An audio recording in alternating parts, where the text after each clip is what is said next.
Hello everyone. So in this lecture we are going to discuss about Indian art and culture. It is one of the most important part and question may be asked from this portion. यहाँ से question बन सकता है. We have already completed our history part, ancient, medieval and modern part. So most question are asked from that part only. But in addition to that, this part is related to those part only. ऐसा नहीं है कि Indian art and culture एकदम different हो जाएगा. कुछ चीजें concept अलग होते हैं, उनके बारे में हम डिस्कस करेंगे इंडियन आर्ट एंड कल्चर के बारे में. कोई डाउट हो पूछ लीजिएगा. एंड इंपॉर्टेंट कुछ चीजें हैं, मोस्ट प्रोबेबली इनमें से कोई फैक्ट ना ही आए, बट स्टिल एक बार गो थ्रू कर लीजिएगा.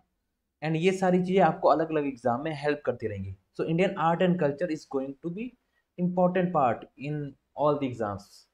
कोई ना कोई क्वेश्चन कहीं ना कहीं आता रहता है. और एक और चीज़ है, इंडियन आर्ट एंड कल्चर की कोई लिमिट नहीं है.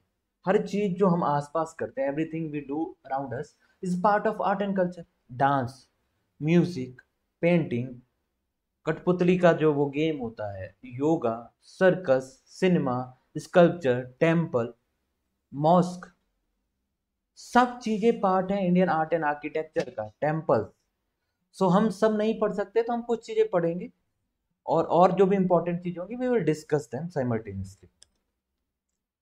लिमिटलेस है, ये याद रखिएगा, इसलिए इंपॉर्टेंट चीजों पे ही फोकस करिएगा. So we are going to discuss some important things. सबसे पहले बात करते हैं डांसेस की, इंडियन क्लासिकल डांसेस की. इसको शास्त्रीय देवेश भी कहते हैं. ये एक अम्ब्रेला टर्म है जिसमें हिंदू म्यूजिकल थिएटर की स्टाइल को जोड़ा जाता है. तो ये शास्त्रीय देवेश के नाम से भी जाना जाता है. अम्ब्रेला टर्म मतलब क्या होता है? अम्ब्रेला मतलब जिसमें हर कोई समा जाए. तो इट्स अम्ब्रेला टर्म. अब बेसिकली इनकी थ्योरी और प्रैक्टिसेस जो भी डांसेज हैं, ये नाट्य शास्त्र करके एक पुराने टाइम पे संस्कृत में लिखी हुई किताब थी. नाट्य शास्त्र, नाट्य मतलब डांस, क्राफ्ट, कल्चर, ये सब. तो नाट्य शास्त्र वाली किताब में से ये देखने को मिलता है. इसके नंबर रेंज वेरी करती है 8 से ज्यादा तक. यानी कोई फिक्स नंबर नहीं कि कितने क्लासिकल डांसेस है. क्लासिकल डांसेस का नंबर वेरी करता है.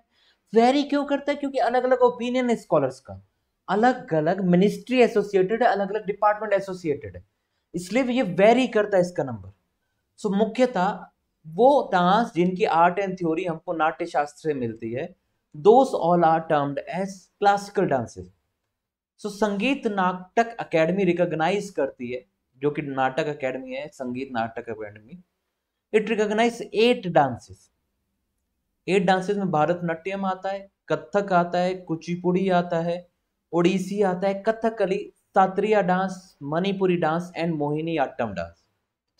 तो ये सारे 8 डांस आते हैं. पर हर कोई इस बात पे एग्री नहीं करता. There are diverse opinion on this too. Scholar such as Drid Williams कहते हैं कि चाऊ, यक्षगणा और भागवत मेला भी इस लिस्ट में आना चाहिए, क्योंकि ये भी पुराना है और ये भी उसी कैटेगरी को फुलफिल करता है.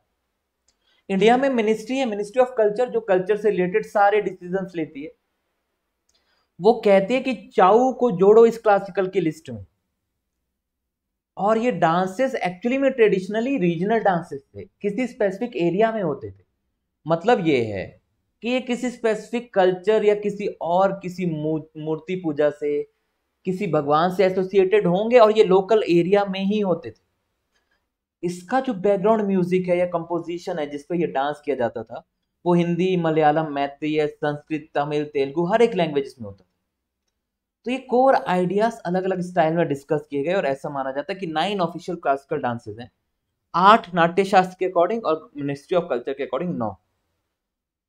सो फर्स्ट आता है भरतनाट्यम, तमिलनाडु साउथ से आता है.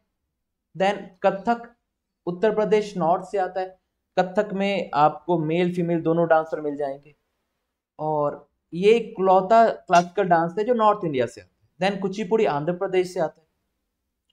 सो आंध्रा एंड तेलंगाना अब डिवाइड हो गए, दोनों में कुचिपुड़ी देखने को मिलता है. Odissi, as the name suggest, ये उड़ीसा के स्टेट से बिलोंग करता है और ये पुराने इसके बारे में नाट्य शास्त्र में मेंशन है, इसलिए क्लासिकल लैंग्वेजेस का क्राइटेरिया सॉरी क्लासिकल डांस का क्राइटेरिया फुलफिल करते हुए ये यहाँ पे आता है इस लिस्ट में।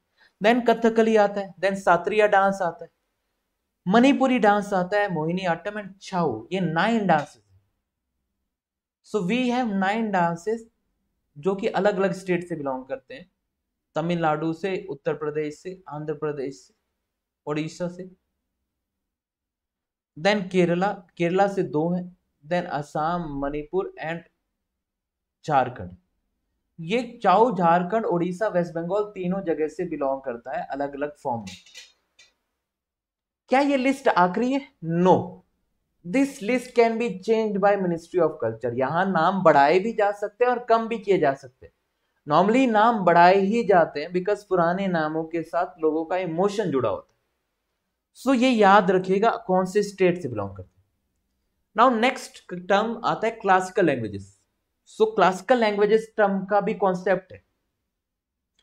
टोटल क्लासिकल लैंग्वेजेस की बात करें तो 6 क्लासिकल लैंग्वेजेस है।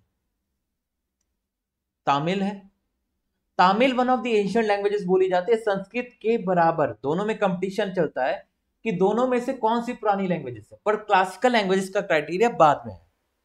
क्लासिकल लैंग्वेजेस में तमिल के बाद, संस्कृत के बाद कन्नड़, तेलुगु, मलयालम, ओडिया, ये 6 भाषाएं।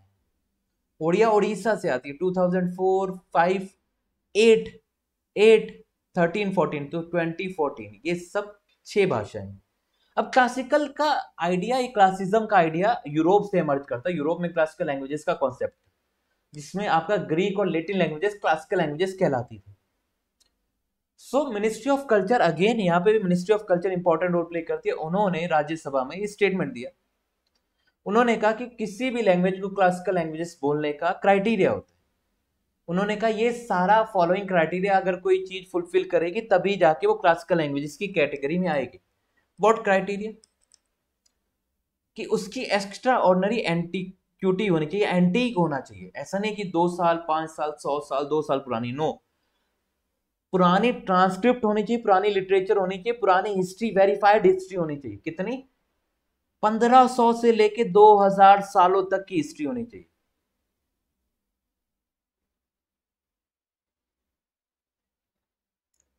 साथ ही साथ एशियन लिटरेचर, टेक्स्ट, ये सारी बॉडी, इसमें सारी इंफॉर्मेशन होनी चाहिए। और इसमें एक जनरेशन ऑफ स्पीकर्स का आइडिया आना चाहिए। ये आइडियाज ओरिजिनल होने चाहिए। This idea need to be original. ऐसा नहीं है कि किसी और के आइडियाज, फॉर एग्जाम्पल किसी एक संस्कृत बुक का ट्रांसलेशन इंग्लिश में हो गया, तो क्या वो इंग्लिश लैंग्वेज का ओरिजिनल आइडिया है? Absolutely not. That idea will be included in Sanskrit because वो ओरिजिनल आइडिया संस्कृत का था। यानी जो आइडिया, मान लीजिए आप संस्कृत में कोई लिटरेचर है जो इंग्लिश लैंग्वेज से ट्रांसलेट है, तो वो क्लासिकल एंटिक्विटी में नहीं माना जाएगा। तो ये चीज नोटिस की जाती है, ये ध्यान में रखी जाती है कि ये चीजें ओरिजिनल और यूनिक होनी चाहिए। और ये लैंग्वेज और लिटरेचर डाइवर्स होनी चाहिए मॉडर्न लैंग्वेजेस से। पुरानी लिटरेचर ऐसा नहीं हो कि सेम लिटरेचर हो आज की जैसी, और कोई डिसकंटिन्यूटी भी हो सकती है क्लासिकल लैंग्वेजेस में, जो कि आज की फॉर्म और पुरानी फॉर्म में डिफरेंसेस भी हो सकते हैं। ऐसा जरूरी नहीं है कि सेम वैसी की वैसी ही हो। तो ये सारी चीजें याद रखिएगा, ये क्राइटेरिया, और उसी में आपको लिस्ट मैंने आपको बताई है। लिस्ट वेरी करती है स्टार्टिंग फ्रॉम तमिल से लेके संस्कृत तक, ये 6 भाषाएं। देन आते हैं स्कूल ऑफ स्कल्पचर्स, ये मूर्ति बनाने के schools. We have already discuss them, जिसमें गंधारा आता है, मथुरा आता है एंड अमरावती आता है। हम यहां दोबारा डिस्कस क्यों कर रहे हैं? क्योंकि बच्चे कंफ्यूज होते हैं, और दूसरा यहाँ पे कल्चर में ये सारी चीजें हमने एक साथ कलेक्टिवली डिस्कस करनी। गंधारा कौन सा इलाका था? अफगानिस्तान वाला, नॉर्थ वेस्ट फ्रंटियर वाला। कोई भी इंडिया में आया तो इसी रूट से आया, फॉरेनर्स जो भी आए लैंड के रास्ते। तो ये जो मूर्ति बनाने का तरीका था, ये विदेशी तरीका था, ये रोमन और ग्रीक और सेंट्रल एशियन तरीका था। पर जो मूर्ति बनाई गई वो लोकलाइज्ड इंडिजीनियस थी, यानी गौतम बुद्धा की बनाई गई। अब इसको मैं आउट ऑफ कॉन्टेक्स्ट एग्जांपल देता हूं आपको। एक एग्जांपल है आप लोगों के लिए, आउट ऑफ कॉन्टेक्स्ट है, रिलेट नहीं करिएगा, सिर्फ समझिए। मोमोज जब स्टार्ट हुए तो momos were steamed food, and it was purely non veg, it was purely non vegetarian. But India जब आए तो इंडिया में उन्होंने मोमोज के अंदर की फीलिंग चेंज कर दी, यहाँ कैबेज की फीलिंग आने लग गई, पनीर की फीलिंग आने लग गई, चिकन की फीलिंग भी है और सोयाबीन नगेट्स की भी। तो यानी तरीका बाहर का था लेकिन टेस्ट जो थी वो लोकल थे। सेम मैकडोनल्ड्स बर्गर, सो जो बर्गर ओरिजिनली यूएसए से स्टार्ट हुआ था वो नॉन वेज बर्गर, पर इंडिया में नॉन वेज नहीं है सारी पॉपुलेशन, तो इसीलिए नए टाइप की टिक्कीज लॉन्च की गई, मैकालू टिक्कीज। सो अब इसका रेलेवेंस क्या, रेलेवेंस ये है कि ये जो क्राफ्ट है, ये मूर्ति बनाने का तरीका तो बाहर का था लेकिन यहाँ के अकॉर्डिंग यहाँ के देवी देवताओं की मूर्ति बनाई गई। ऐसा नहीं कि वहीं के जो लोग जिनकी पूजा की जाती थी उन्हीं की मूर्ति बना दी गई हो, नो। सो ये चीज याद रखिएगा, ये इंपॉर्टेंट है। सो ये गंधारा अफगानिस्तान वाला इलाका, नॉर्थ वेस्ट फ्रंटियर वाला इलाका। अब आप सब लोगों ने सुना है अफगानिस्तान वाली चीज, गंधारा का नाम आप लोगों ने सुना होगा। गंधारा का नाम मैंने आपको महाजनपद के नाम पे भी बताया था। गंधारा की कैपिटल होती थी तक्षशिला। तक्षशिला और गंधारा, गंधारा की बात करें तो ये नॉर्दर्न मोस्ट महाजनपद है, 16 महाजनपद हुआ करते थे। तक्षशिला में यूनिवर्सिटी थी जहां पे चाणक्य पढ़ाते थे। चाणक्य कौन? चाणक्य वो जो गुरु थे चंद्रगुप्त मौर्य के, CGM के गुरु। अब स्टाइल ऑफ आर्ट की बात करें तो ये style of art Mahayana Buddhism से एसोसिएटेड है, क्योंकि महायाना बुद्धिज्म में ही बुद्धा की एज अ गॉड मूर्ति बनी। उससे पहले हीनयान वाले में बुद्धा के जो भी सिंबल है, बुद्धा के साथ एसोसिएटेड सिंबल है, उन्हीं की मूर्ति बनाई जाती थी। सो ये पहली बार ऐसा हो रहा था क्योंकि कुशन्स अपने साथ ये सारा कल्चर लेके आए, और कुशन्स यानी कनिष्क के टाइम पीरियड में ही महायान बुद्धिज्म का डिवीजन हुआ। तो इस पूरे बैकग्राउंड में अब बुद्धा की एज अ गॉड मूर्ति बन रही है। इससे पहले बुद्धा से रिलेटेड सिंबल्स जैसे व्हील हो गया, स्तूप हो गया, ये सब की मूर्ति या पेंटिंग्स बनती थी। सो ये आइडिया और कॉन्सेप्शन में ये सारी जो चीज थी वो इंडियन थी, लेकिन इसका एग्जीक्यूशन फॉरेन था, बनाने का तरीका फॉरेन था। One of the prominent example है बामियान बुद्धा का स्टैचू। इसको पैट्रोनेज दिया था शाकाज और कुशन्स ने, वही अपने साथ कल्चर और ट्रेडिशन लेके आए थे, और यहाँ पे ग्रे मीका सिस्ट और ग्रे सैंडस्टोन का इस्तेमाल किया जाता है। अब ग्रीको रोमन इफेक्ट क्या है, अब कैसे पता चलता है? तो कभी आपको फ्यूचर में यूपीएससी की तैयारी करनी हो या APPSC की तैयारी करनी हो तो नितिन सिंघानिया करके एक बहुत अच्छी बुक है जिसको आप रेफर कर सकते हैं। वो अभी आपके लिए रेलेवेंट नहीं है, बट फ्यूचर में कभी इस तरीके की तैयारी करनी हो तो वो आपके लिए बहुत ज्यादा रेलेवेंट किताब। उसमें आपको बहुत सारी चीजें मिलेंगी और वहीं से आप पढ़ सकते हैं गंधारा, अमरावती, मथुरा, ये सारी चीजों के बारे में, डांसेस के बारे में, फोक्स के बारे में। अब इन दोनों को आप ट्रेस करिए, ये दोनों में आपको अभी सिमिलरिटी नहीं दिख रही होगी, बट जब मैं इसके बाल दोनों के सेम करने की कोशिश करता हूं, इसके भी वेवी बाल बनाने की कोशिश करता हूं, तो देन आप ये रियलाइज करेंगे कि दोनों में बहुत ज्यादा सिमिलरिटीज है। दोनों के तरीके सेम है, आंख बंद करने के, खोलने के, जॉ लाइन बनाने के, ये सारे तरीके सेम है। इससे इन्फ्लुएंस पता चलता है कि दोनों में कुछ फीचर चेंज किए गए, बाकी सारा फीचर सेम है। बुद्धा के पीछे जो हेलो है, चमक निकल रही है, रोशनी जो पीछे की साइड दिखाई देती है, वैसा दोनों में दिखाई देता है। बुद्धा के वेवी हेयर वहां के वेवी हेयर से मैच करते हैं, फोरहेड, माथे की लाइन, ऑर्नामेंट्स, ड्रेप और स्टाइल ऑफ द गारमेंट, कपड़े पहनने का तरीका। So Gandhara school of art को एक इन्फ्लुएंस माना जा सकता है Indian as well as foreign tradition का, क्योंकि इसकी लोकेशन बहुत स्ट्रेटेजिक थी और यहां सिर्फ बुद्धिज्म से रिलेटेड ही सारी चीजें मिलती हैं, याद रखिएगा, ओनली बुद्धिज्म। तो ये बुद्धा है जिनकी अलग अलग आपको स्टैच्यू दिखाई दे रहे हैं, ये मेडिटेटिंग बुद्धा है। देन आपको सेकंड वाली पोजीशन में बामियान बुद्धा दिखाई दे रहे हैं, और ये बामियान बुद्धा जिनकी मूर्ति को डिस्ट्रॉय कर दिया गया बाय स्पेसिफिक एक ग्रुप ऑफ लोग थे जिनको तालिबान कहते हैं।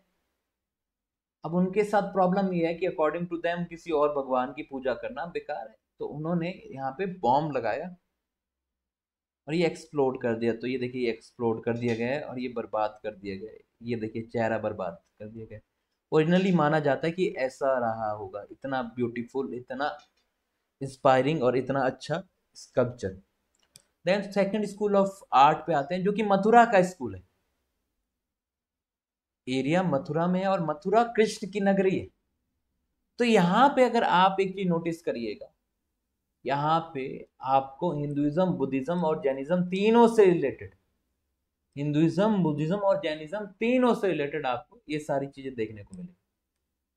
यहाँ कोई एक्सटर्नल इन्फ्लुएंस नहीं है, लोकलाइज इन्फ्लुएंस है। देखिए यहाँ पे चेहरा बनाने का तरीका बदल गया है, नोज बनाने का तरीका भी बदल गया, और यहाँ पे जो तरीका इस्तेमाल किया जाता है वो रेड सैंडस्टोन का, लाल चूना पत्थर इस्तेमाल किया जाता है।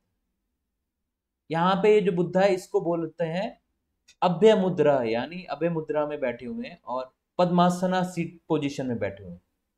डिलाइटेड मूड में बुद्धा, मैस्कुलिनिटी शो करता है। ये काफी ज्यादा डेकोरेटिव हेलो, यानी ये देखिए हेलो, हेलो यानी पीछे जो द्रव्य चक्र नहीं है उसमें देखिए आप कितना नक्काशी का काम किया गया है, कितना ब्यूटिफिकेशन का काम किया गया है। देन अमरावती स्कूल, ये आंध्र प्रदेश एंड तेलंगाना में डेवलप हुआ। ये भी लोकली इंडिजिनियसली डेवलप्ड है। यहाँ रिलीजन अगेन बुद्धिज्म है और सत्वनाश ने पेट्रो नहीं थी। अब इसके बारे में खासियत यह है कि यहाँ एक इंडिविजुअल फेस नहीं, यहाँ पे पूरी कहानी दिखती है, पूरा जतकास दिखाई देता है, पूरी स्टोरी दिखाई देती है। जतकास वो कहानियां जो बुद्धा के प्रीवियस बर्थ से रिलेटेड थी। तो story of previous birth of Buddha ये यहाँ पे आपको देखने को मिलती है। तो ये याद रखना, प्रीवियस बर्थ ऑफ बुद्धा की पूरी कहानी आपको ये पूरा देखने को मिलेगा। तो यहाँ पे मल्टीपल कैरेक्टर्स यानी जतकास को एक्सप्लेन किया जाता है। अब टेम्पल आर्किटेक्चर, ये सवाल पूछा गया था कि नगारा, द्रविड़ और वेसारा है क्या। So these are style of temple architecture, यानी टेम्पल बनाने के तरीके भी अलग अलग होते हैं। ये है north Indian style of temple, जिसको नगारा स्टाइल ऑफ टेम्पल भी कहते हैं। अब ये राइज्ड पोर्शन पे होता है, यहाँ पे ये मंडप है, छोटा बड़ा बड़ा मंडप, और ये जो एलिवेटेड पोर्शन है इसको बोलते हैं शिखर। बस ये याद रखिएगा, इसको शिखर बोला जाता है। ये थोड़ा सा आपको बता दिया गया, थोड़ा डेप्थ में चले गए। यहाँ पे स्टेप है, स्टेप के थ्रू एंट्री की जाती थी, और नॉर्मली मंदिर की कोई ना कोई बाउंड्री वॉल नहीं होती, कोई गेटवे नहीं होता, ओपन टेम्पल है। गर्भगृह यानी जहां मेन भगवान की मूर्ति रखी जाती है, वो सबसे बड़े टावर के नीचे, सबसे बड़े टावर, यानी आप यहां देखिए यहाँ टावर है, अलग अलग टावर है, ये सबसे बड़ा टावर है। इस टावर के बीचों बीच ये जगह दिख रही है, यहाँ पे इमेज जो लिखा हो ये मूर्ति है, यानी जो मेन डीटी है उनकी मूर्ति सबसे बड़े टावर के नीचे, गर्भगृह के नीचे रखी जाती। अमलक या कलश ये ऊपर एक स्ट्रक्चर बनाया जाता था। ये कैरेक्टरिस्टिक फीचर है नॉर्थ इंडिया के टेम्पल। और यहाँ एक चीज ध्यान रखिएगा, ये कर्व हो रहे हैं, हल्के हल्के कर्व होते होते ऊपर ये साइज छोटा होते जा रहा है। इसके एग्जाम्पल में अगर आप बात करें तो कंधारिया महादेव टेम्पल इसका प्राइम एग्जाम्पल है। उसके अलावा और कौन कौन से टेम्पल है? सन टेम्पल कोणार्क का, सन टेम्पल मोदेरा का। इंडिया में 8 सन टेम्पल है। ओशियान टेम्पल गुजरात में। सारे एग्जाम्पल है नगारा स्कूल ऑफ आर्किटेक्चर के। द्रविडन, ये साउथ में ऐसे टेम्पल मिलते हैं। और यहां पे एक चीज ध्यान रखिएगा, यहां पे जो ऊपर की तरफ जाती है चीजें वो पिरामिड की तरफ जाती है। यहां देखिए ये कर्व नहीं है, ये पिरामिड है। पिरामिड कैसे? इस तरीके से, इस तरीके से थोड़ा ये टिल्ट करते हुए अंदर जाता है, और नगारा में इस तरीके से बनता था। अब इसकी बात ध्यान से आप गूगल करिएगा, यूट्यूब करिएगा, यहां बाउंड्री वॉल होती थी। और दूसरा, आप बड़े बड़े टेम्पल देखिएगा, वहां अंदर वाटर का रिजर्वियर होता है, जहां आप अपने आप को साफ करके फिर एंट्री करते हैं। और यहाँ पे एक भगवान की जगह मल्टीपल भगवान होते हैं, सब्सिडरी श्राइन्स होती है। ये मेन टावर में होती है, या फिर सेपरेट छोटे छोटे आसपास में मंदिर होते हैं, जहां पे अलग अलग जो मेन डिटी के अलावा बाकी डिटीज हैं उनकी फोटो या उनकी मूर्ति रखी जाती थी। तो फर्क क्या है? फर्क है, वहां शिखर बोला जाता था, यहां बोला जाता है विमान। विमान के साथ साथ यहाँ पे वाटर रिजर्वियर है, पानी है, तालाब है अंदर। तीसरा, बड़े बड़े बाउंड्री, और बाउंड्री है तो एंट्री करने के लिए गेट है, गेट को बोला गया गोपुरम। सो गेट को बोला गया है गोपुरम। देन उन दोनों का मिक्सचर, नगाड़ा और द्रविडन का मिक्सचर कहलाता है वेसारा स्टाइल ऑफ टेम्पल। इसके अलावा होयसाला स्टाइल ऑफ टेम्पल, जो चालुक्यन है, विजयनगर स्टाइल ऑफ टेम्पल्स हैं।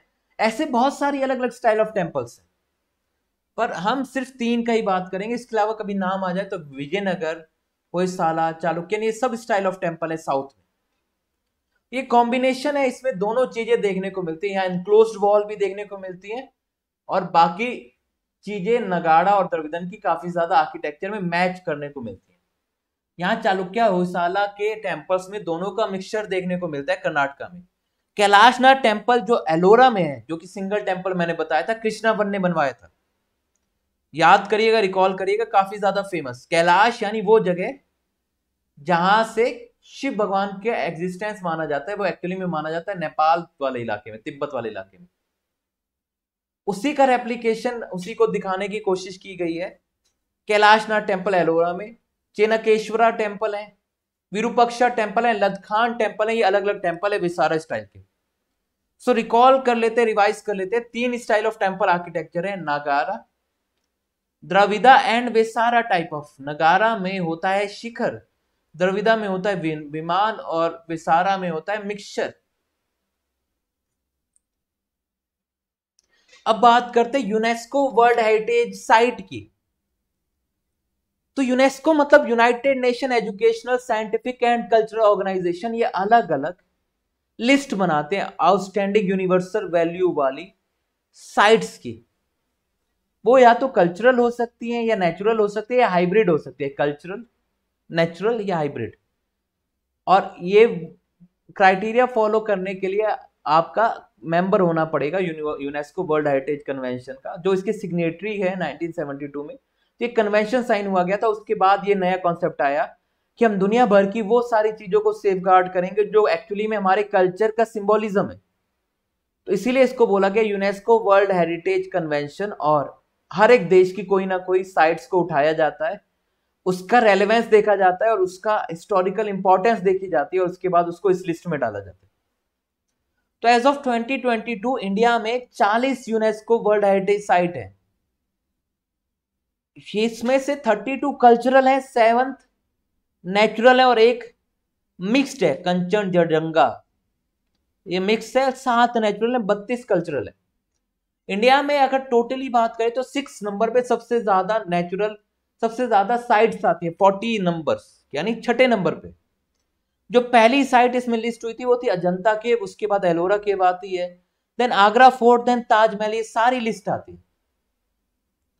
ये सारी इंस्क्राइब्ड है 1983 session of world heritage site में, जब पहली बार ये सारी लिस्ट जोड़ी गई। और आखिरी जो इसमें जोड़ा गया वह है धोलावीरा, जो कि इंडस वैली सिविलाइजेशन से आती है, और ये 40th लिस्ट में है। अब ये लिस्ट है, देखिए सबसे लास्ट वालों से लेके ये डिसेंडिंग ऑर्डर में। धौलावीरा जो कि गुजरात से 2021 में, वो इस लिस्ट में। उससे पहले 39th नंबर है काकातीय रुद्रेश्वरा टेम्पल, जिसको रामप्पा टेम्पल भी कहते हैं। देन 2016 में, यानी 5 साल पहले ये सारी चीजें थी, ली कॉर्ब्यूसर, यानी जिसने चंडीगढ़ का डेवलपमेंट किया, फ्रेंच आर्किटेक्ट था ये। तो ये चंडीगढ़ का आर्किटेक्चर जो है, उनका नाम है ली कॉर्ब्यूसियर। उनको बनाई हुई सारी साइट्स को भी यूनेस्को वर्ल्ड हेरिटेज साइट में डाला गया है। पर इसके सारे आर्ट्स को 5 से 6 देश क्लेम करते हैं। ली कॉर्ब्यूसियर वाले, फ्रांस वाले लोग अलग क्लेम करते हैं, और इस तरीके से अलग अलग देश क्लेम करते हैं। पर वो जो जितनी भी मॉन्यूमेंट्स है वो ज्यादातर चंडीगढ़ में, इसलिए इस लिस्ट में इसका नाम आता है। Then Victoria and art deco symbol of Mumbai, britishers के द्वारा बनाया गया। अहमदाबाद का हिस्टोरिक शहर। Then Jaipur city. Then archaeological site of Nalanda Mahavihara. तो ये देखिए आपको ईयर नाम अप एंड डाउन मिल जाएंगे, लेकिन सबसे लास्ट में यही दो है, काकतीय और धौलावीरा। उसके अलावा रानी की वन गुजरात में दिखेगा। राजस्थान के हिल फोर्ट, जंतर मंतर, राजस्थान वाला जंतर मंतर, दिल्ली वाला नहीं। रेड फोर्ट कॉम्प्लेक्स दिल्ली का। चंपानेर पावागढ़ी आर्कियोलॉजिकल पार्क गुजरात में। छत्रपति शिवाजी टर्मिनस महाराष्ट्र, शिवाजी महाराज महाराष्ट्र से बिलोंग करते थे। Then rock shelter of Bhimbetka Madhya Pradesh से। महाबोधि टेम्पल कॉम्प्लेक्स बोधगया से। तो ये लिस्ट है, ये सारी चीजें कल्चरल है। उसके अलावा माउंटेन रेलवे ऑफ इंडिया, ये भी तमिलनाडु वाला, जो माउंटेन के ऊपर रेलवे लाइन बनाई गई, बहुत beautiful, extremely extremely extremely beautiful. Humayun का मकबरा जो बेगा बेगम ने बनवाया था दिल्ली में। हुमायूं कौन? अकबर के पप्पा, बाबर के सन। हुमायूं का मतलब होता है बेस्ट विशेस, गुड लक, लेकिन हुमायूं की किस्मत बैड लक थी। देन कुतुब मीनार, जो कि कुतुबुद्दीन ऐबक ने स्टार्ट किया था, कुतुबुद्दीन बख्तियार काकी के नाम पे, और इसको फिनिश करवाया था इल्तुतमिश ने। देन बुद्धा के मॉन्यूमेंट जो सांची में बनाए गए, एलिफेंटा केव, चोला के टेम्पल, राजा राजेश्वरम टेम्पल जो राजा राजेश्वरम ने बनाया, राजा का टेम्पल, तो ये चोलास के इंपॉर्टेंट टेम्पल्स है। ग्रुप ऑफ मॉन्यूमेंट एंड पट्टादकाल में जो मॉन्यूमेंट्स है जो चालुक्यास ने बनाए, ये इंपॉर्टेंट है। Churches and convents of Goa, Fatehpur Sikri, group of monuments at Hampi जो कि विजयनगर एम्पायर के टाइम पीरियड में बने। Khajuraho group of monument Chandelas के टाइम पीरियड में। Group of monuments at Mahabalipuram या मामलापुरम जिसको पलवास ने बनाया। जहां पे आपको मोदी जी और शी जिनपिंग की जब मीटिंग हुई तो आपने नोटिस किया था कि तमिलनाडु में हुई थी, तो तमिलनाडु के यहीं इसी ग्रुप ऑफ मॉन्यूमेंट इन्होंने भी विजिट की थी, प्रधानमंत्री मोदी जी और शी जिनपिंग ने। कोणार्क का sun temple, Agra fort, Ajanta caves, Ellora caves, Taj Mahal, ये सारे अब 1983 के शुरुआत के आपको नाम दिख रहे होंगे, अजंता, एलोरा केव, ताजमहल और आगरा फोर्ट, और 2021 के मैंने बता दी जो लास्ट। अब इसका मतलब ये नहीं कि कोई नए नाम जोड़े नहीं जा सकते, नए नाम जुड़ते रहते हैं। कुछ नेचुरल साइट्स भी हैं, 32 अभी हमने पढ़ ली, 7 नेचुरल है। काजीरंगा का नेशनल पार्क इस लिस्ट में आता है। कोलोदियो घाना नेशनल पार्क जो राजस्थान में बिलोंग करता है वो भी इस लिस्ट में आता है। अब इसका क्राइटेरिया क्या है कि नेचुरल और कल्चरल हेरिटेज में कोई चीज रेलेवेंट हो, इंपॉर्टेंट हो। Then Manas wildlife sanctuary आती है, Nanda Devi national park and valley of flower आता है, सुंदरबन नेशनल पार्क इसी लिस्ट में आता है। वेस्टर्न घाट आता है महाराष्ट्र, गोवा, कर्नाटका, तमिलनाडु एंड केरल वाले हिस्से में। वेस्टर्न घाट आपको भी पता है ये सारे स्टेट में लाई करता है। And then great Himalayan national park जो हिमाचल प्रदेश से आता है। तो ये सारे हैं जो कि नेचुरल बर्ड हेरिटेज साइट। अब यहाँ पे आपको सारे नेशनल पार्क्स या इस सारी तरीके की चीजें दिखेंगे। देन आता है मिक्स, 32 + 7 + 1, ये है तरीका, ये है नंबर 32 + 7 + 1। सो ये टोटल लिस्ट बन जाती है आपकी 40 नेम्स की। तो ये लिस्ट मिक्स वाली में आती है कंचनजंगा, ये सिक्किम से बिलोंग करता है, कल्चरल भी है और ये नेचुरल भी है। तो ये दोनों की लिस्ट, तीनों लिस्ट बना के टोटली एज ऑफ नाउ 40 है। लास्ट एंट्री रामप्पा और धौलावीरा, सबसे लास्ट धौलावीरा। अब बात करते हैं यूनेस्को इंटेंजिबल कल्चरल हेरिटेज। तो अभी अगर हमने कल्चरल हेरिटेज की बात की तो ये क्या है, तो ये है इंटेंजिबल कल्चरल हेरिटेज, यानी जिनको छुआ नहीं जा सकता। पुराने टाइम पे 13 इंटेंजिबल कल्चरल हेरिटेज होते थे, अब now the list has increase to 14, जिसमें कोलकाता की दुर्गा पूजा को भी जोड़ दिया गया है। कोलकाता की दुर्गा पूजा फेस्टिवल को जोड़ दिया गया। सो इंटेंजिबल कल्चर हेरिटेज ये प्रैक्टिस है, एक्सप्रेशन है, नॉलेज है, स्किल है जो कि लोग फॉलो करते हैं। यानी ये प्रैक्टिसेस हैं, नॉलेज है, स्किल्स हैं, एक्सप्रेशंस हैं, इनको आप छुआ नहीं जा सकता, इसको आप इंटेंजिबल यानी टच नहीं हो सकता, ये नहीं पार्ट ऑफ कल्चर हेरिटेज का मानते हैं, इसको लिविंग कल्चर हेरिटेज भी मानते हैं।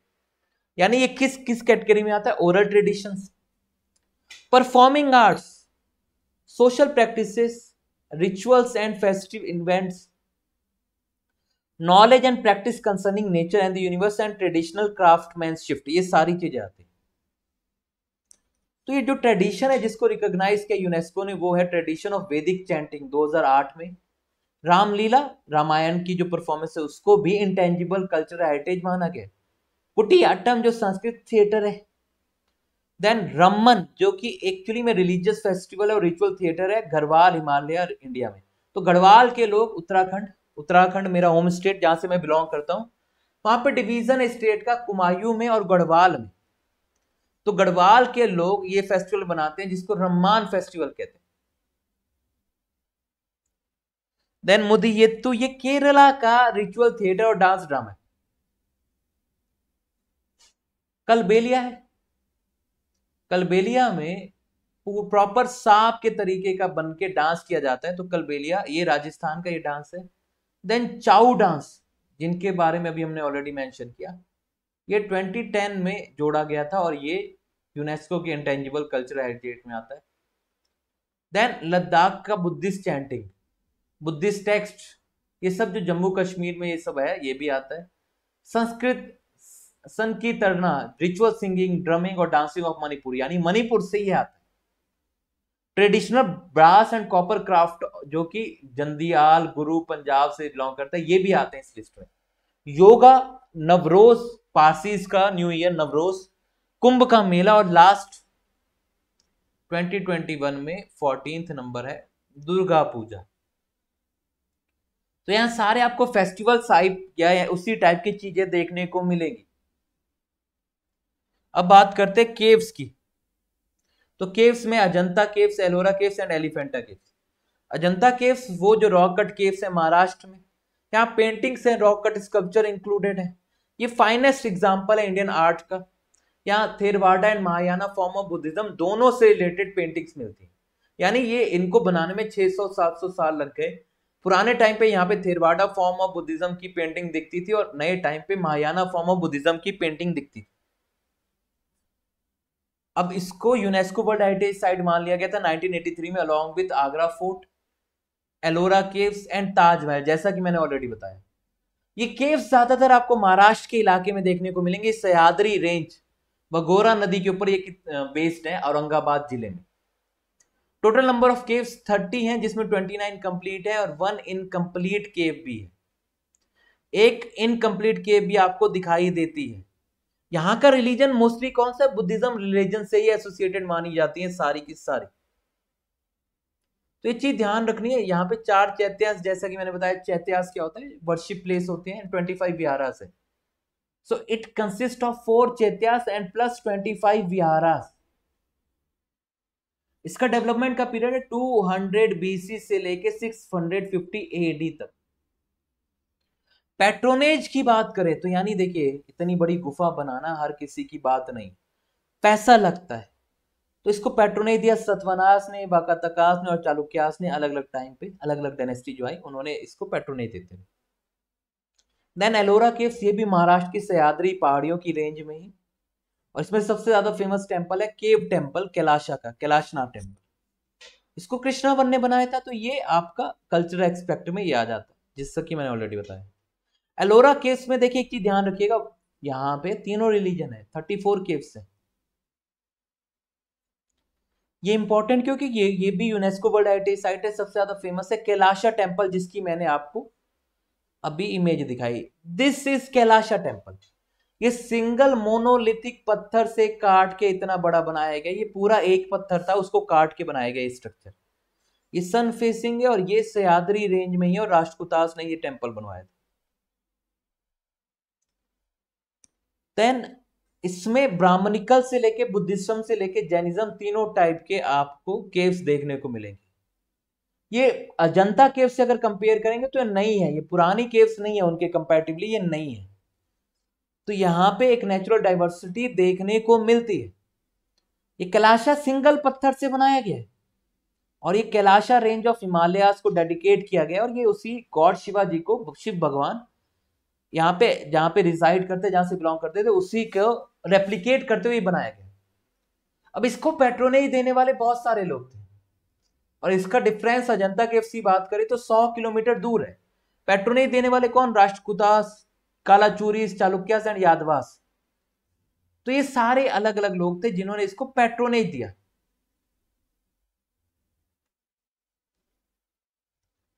देन बात करते हैं एलिफेंटा केव्स के बारे में।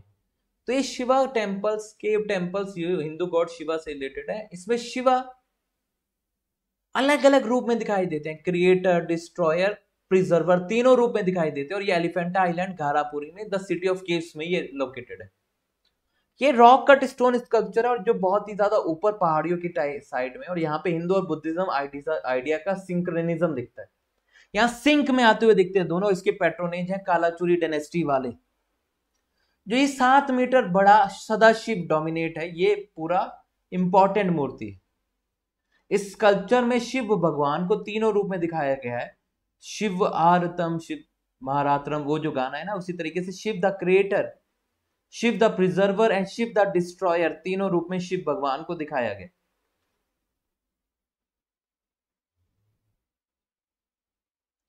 सो ये अलग अलग टाइप में शिव भगवान आपको देखने को मिलते हैं। उसके अलावा अगर हम आर्ट एंड कल्चर की बात करें तो बहुत सारी और चीजें आती हैं आर्ट एंड कल्चर में। जैसा कि बात करते हैं हम पेंटिंग्स के बारे में। ठीक है जी, तो पेंटिंग्स अलग अलग टाइम पे डेवलप होती रही, पेंटिंग्स के अलग अलग स्कूल डेवलप होते रहे, पर पेंटिंग में सबसे इंपॉर्टेंट नाम याद रखिएगा, जहांगीर का नाम आता है। तो जहांगीर की पेंटिंग मोस्ट इंपॉर्टेंट पेंटिंग की कैटेगरी में आती है। ठीक है, जहांगीर खुद बहुत अच्छे पेंटर थे। तो पेंटिंग की अगर बात करें, पेंटिंग स्टार्ट अगर करने की बात करें तो पेंटिंग स्टार्ट हो जाती है भिम्बेटका के बहुत पहले से, जब नेचुरल केव्स की दीवारों के ऊपर अलग अलग पेंटिंग बनाई जाती थी। But with the passage of time painting grow होने लगी। मौर्यस के टाइम पे थोड़ी बहुत पेंटिंग ग्रो हुई, गुप्ता के टाइम पीरियड में काफी बड़े लेवल पे ग्रो होने लग गई। With the passage of time Mughals आए, अरेबिक लोग आए, अरबी लोग आए, उन्होंने अपने हिसाब से पेंटिंग्स वगैरह करने की कोशिश की, अलग अलग उनके आर्ट और कल्चर, उनकी पेंटिंग्स के तरीके आए। ज्यादातर पेंटिंग जो शुरुआत होती थी वो एक्चुअली में रिलीजियस पेंटिंग थी, वो रिलेटेड थी विथ रिलीजन। तो कहीं ना कहीं वो धार्मिक चीजों से रिलेटेड ही होती थी पेंटिंग। अब जैसे मुद्रा रक्षक हैं, यही बाकी सारी किताबें जो एंशिएंट टाइप पे लिखी गई, यहाँ पे पेंटिंग्स के बारे में काफी ज्यादा मेंशन्ड है। Then with the passage of time एक नई टाइप की पेंटिंग डेवलप हुई जिसको कहते हैं मुराल पेंटिंग। अब ये मुराल पेंटिंग क्या है? बिहार में आज भी काफी ज्यादा फेमस है मुराल पेंटिंग। मुराल पेंटिंग का मतलब होता है दीवार के ऊपर पेंटिंग करना। वॉल जो कि सॉलिड स्ट्रक्चर की बनी होती है उस पे नेचुरल चीजों का इस्तेमाल करके पेंटिंग करना, उसको कहते हैं मुराल पेंटिंग। इसके एग्जाम्पल में अजंता केव, एलोरा केव, बाग केव, रावण छाया रॉक पेंटिंग, ये सारा आपको देखने को मिलेगा। तो ये एंशिएंट हिस्ट्री में इस टाइप की पेंटिंग्स यानी केव पेंटिंग डेवलप हो रही थी। देन मेडिवल पीरियड में, दिल्ली सल्तनत के टाइम पीरियड में भी थोड़ा बहुत पेंटिंग्स वगैरह डेवलप होती है, क्राफ्ट वगैरह डेवलप होती है। बट मेजर बूस्ट मिलता है मुगल्स के टाइम पीरियड में, क्योंकि हुमायूं अपने साथ पेंटर लेके आते हैं। अकबर उन्हीं पेंटर्स के लिए कुछ माहौल बनाते हैं, कुछ एरिया डिसाइड करते हैं। पर जो मेन थे वो थे जहांगीर।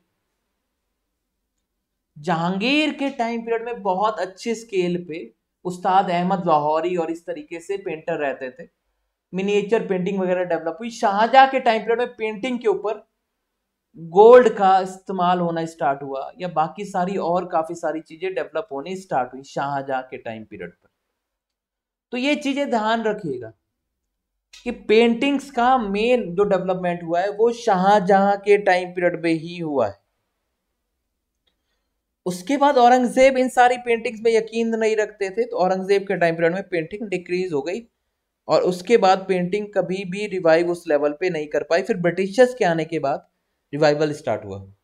औरंगजेब का पैट्रोनेज नहीं मिल रहा था, इसीलिए जो बहुत सारे पेंटर्स थे जो कभी मुगल एम्पायर के लिए काम करते थे वो अब सब कुछ छोड़ के अलग अलग जगह जा रहे थे। इसी के बैकग्राउंड में पहाड़ी स्कूल ऑफ पेंटिंग और ये सारी चीजें डेवलप हुई। तो ये था पेंटिंग्स की बात करें। इसके अलावा अगर हम बात करते हैं और जो हमारे कल्चर का बात, कल्चर के अंदर हिस्सा आता है वो आता है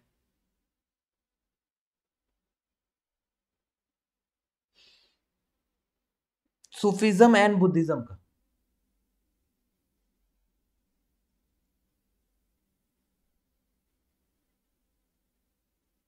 sorry, Sufism and Bhakti movement.